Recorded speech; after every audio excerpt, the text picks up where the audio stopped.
All right. Hello. Welcome back. I have not done this in a while, and it's time to get back to it just for a little bit here. So, hello. My name is Josh Decker. In case you don't know who I am, that's this mug right here. Wrong button there. Krista, hello. Welcome. And so I'm glad that you're joining me here. I'm excited to get on and share with you. I'm actually a little bit nervous about what I'm going to be talking with you about tonight. Denise, hello, welcome for the first time, I think. So I want to jump right in and start talking about something that I've experienced. I think a lot of us experience from time to time, and see if we can work through it a little bit. So, and that's this idea of feeling like an imposter. Jeff, what's happening, man? So for me, I started feeling like an imposter in my own life early on. When I was probably in high school, I started seeing a little bit of success in some of the classes I was in when I first got my first job, or a set of jobs, and I started promoting as I was getting out of high school and getting into management and stuff like that. The further I kind of got into things, and the more success, if you will, that I achieved in life, the more I kind of had this background feeling like I was an imposter, like I shouldn't be there, like there was something that I was hiding, or something I did wrong to actually achieve the success that I had. I don't know why I felt that way. I was honest in what I did. I achieved my success by working hard at what I was doing, but it was these things that kind of just in the background played, right? And what I found out is that there's actually this thing called the Imposter Syndrome, and that's something I've actually learned about rather recently, and it's something that about 70% of us deal with from time to time. Now, for me, I dealt with this chronically from the time I was in high school. Fast forward to when I was in my early 30s, I was working as a youth pastor. I was working full-time in marketing, and in both of those cases, I kind of had this nagging feeling that I was going to get found out, right? That somebody eventually would realize that I shouldn't be in the position where I was. I don't know if you can relate to having some sort of experience like that, but that was for me, and it got to a point where I was actually afraid of maybe getting pulled over sometime and getting arrested because, gosh, I'm this imposter, right? It definitely made me afraid of being found out in my job, that I wasn't doing something that I should be doing, and that it would cost me my job. And, I had to work through that. It was actually, when I got to the very height of what that was like, it was a very dark time in my life. I was angry. I was short-tempered with people. I wasn't open to new ideas. I was paranoid about what everybody said, and it was horrible. And thankfully, I've gotten past that, right? I got to a very dark point where it could have cost me absolutely everything if I didn't go seek help, which I did. And it was amazing. But what I want to talk about tonight is that, because I think, like I said, there's studies that show about 70% of us deal with this idea of being an imposter from time to time. And so let's talk about what that is, and let's talk a little bit about why this time right now where we're being isolated, where we're staying in our homes, can be really, really challenging for us. So imposter syndrome originally was thought to be something that just women dealt with, in specifically women who were successful, right? And feeling like maybe, and especially if it was a predominantly male type of industry. And it has since been expanded to include everybody. That 70% of us are going to deal with this idea of being an imposter from time to time. Sorry, don't want to choke up here. So 70% of us are going to deal with this. And this was something that was actually published in the International Journal of Behavioral Science. So this is not like something that some quack made up somewhere, something that I made up by any stretch of the imagination. This is where this was talked about. And what it does is it makes us feel like if it doesn't get dealt with, we get paranoid to a point, right, where we're going, oh my gosh, somebody's going to find us out. And it can affect every aspect of our life, from our faith to our job to our family to our friends. It gets to a point where you almost feel like you're a chronic liar, even though you might not be, right? And it's just a head game. That is all it is. Why it happens to people, science hasn't been able to determine that yet. And so, but it's this thing. And as I have kind of looked, as I've learned about this and expanded this out, there's a lot of people who jump from job to job to job, or from, circle of friends to circle of friends. And why? Because they feel like, I think, they're this imposter and they're going to get found out. So they keep looking for that spot where they kind of feel like maybe they are going to fit. The challenge with what we're dealing with right now, as we all self-isolate, if you're living in a state, most of us are, where the governors have said, no, you got to stay home unless you're, critical and essential employee of some sort.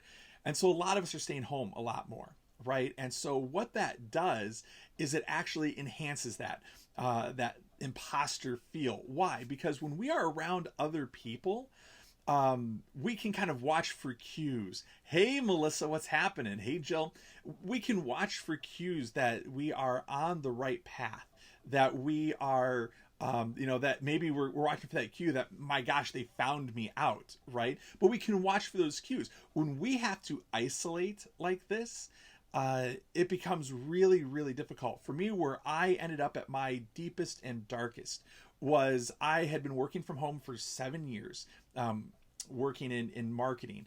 And I never had really met face-to-face any of the people that I had. It's good to see you, Jill. I'd never really met any of the people that I was working with, any of the clients I was working for. We would talk on the phone, but I never got to really meet them face to face. And so that meant that there wasn't really any cues I could go off of. And so the longer I worked with that, the more intense that imposter feeling became. And then the short time where it went from bad to worse, I had been a youth pastor, and I had left that position. And in the about 3 months from the time I left that position to when I was at my absolute worst, I had really stopped leaving the house for most reasons, because I was working from home. I was working like 60, 70 hours a week in my home office, right? So truly self-isolating, even away from my family. And as that continued on, that just continued to progress. So people who deal with this imposter syndrome, isolation can be exceptionally difficult for us. And so we have to be careful of what it is. And so as we're thinking about this whole thing, I want to encourage you, and I wrote this down because I wanted to make sure I was going to remember all this to talk with you about tonight. We can make it through this. So if you know somebody who is dealing with this, or who, maybe it's you, know that you can make it through this time of isolation. You can make it through. If you have feelings that you are an imposter, that as you're isolating, that, oh my gosh, somebody's going to find out that I'm not who they think I am, then I want you to know you are going to be okay, that you are not an imposter, and that is just a head game. And I would love to tell you, just stop playing the head game, right? But that's easier said than done. And so the challenge, the real challenge is this time that we have to isolate, where all of us are being told we have no choice, we have to do this. What are we going to choose to do at this time? Are we going to choose to just sit here and freak out, right? Just chew on my nails and hope to God nobody, finds out that I'm not who they think I am? Or are we going to take the time to realize there's something going on upstairs? There's a reason why I feel like this, and I shouldn't. And then do the work. And the beautiful thing is, the work, it seems so intimidating until we actually get into it and start dealing with it. And I can tell you, as somebody who is down in the pits, in the depths of that deep, dark, like, oh my gosh, I'm an imposter, I don't even know who I am. That's how bad it got. I didn't even know who I was, right? And I can look back at that now and I can say, you know what? There is hope. You do know. You just have to be able to look up and see the forest through the trees. You have to find the things that are going to help you get past this, right? And so during this time, I just want to encourage you, take the time to do a little bit of growth on your own. Take the time to face the things that are kind of, you know that they're there, but you're so busy that you don't take the time to do it. And you know what? Tune out all of the junk about what's going on right now. It is a horribly fearful time right now. Why? Because all of us are at home, most of us with not a lot of better things to do except mind our kids and tune into the TV, tune into the news, whether it's on the TV or the computer or whatever. And all that does is it continues to build up that fear. So tune it out and take just even 10 minutes, 10, maybe 15 minutes a day, and just help yourself. Help yourself face those things that you're dealing with and work through them so that you can be on the other side of this thing, because we are, as President Trump always says, whether you like him or not, it doesn't really matter. What he says is true. We are going back to work at some point. Everything will return to somewhat normal at some point. It's not a matter of if, it's just a matter of when. And so when we do, what are you going to be like? Are you going to be worse than you were coming into this thing? Or are you going to be better? And even though we're a month into it now, you've got plenty of time. Even if we go back next week, you've got time right now to be better on the other side. And so I want to help you out with that. So I have actually put together a 4-step guide. It's called 4 Ways to Stay Sane in an Insane World, because that's what we're living in right now. It is an insane world. I could tell you those 4 steps right now, but you know what? Quite honestly, it's probably not going to do you a lot of good because you're going to forget it. So I want to get that guide into your hands. So what I'm going to do is, as soon as I get done with this, I will post it in a comment to this video, a link, so you can go get it. It's absolutely free, but it's the things that I have found to help me get past this, to help me stay sane, and to start realizing I am not an imposter. Nobody's going to find me out because here's who I am. Okay, and I want to help you do that too. So I hope that, me sharing my story was a little bit maybe of an encouragement for you. And I hope that you get some hope through this, right? We are going to make it through. And you can be better coming out of it. And tune out all the junk because it doesn't help you. And just focus on one day, one moment at a time.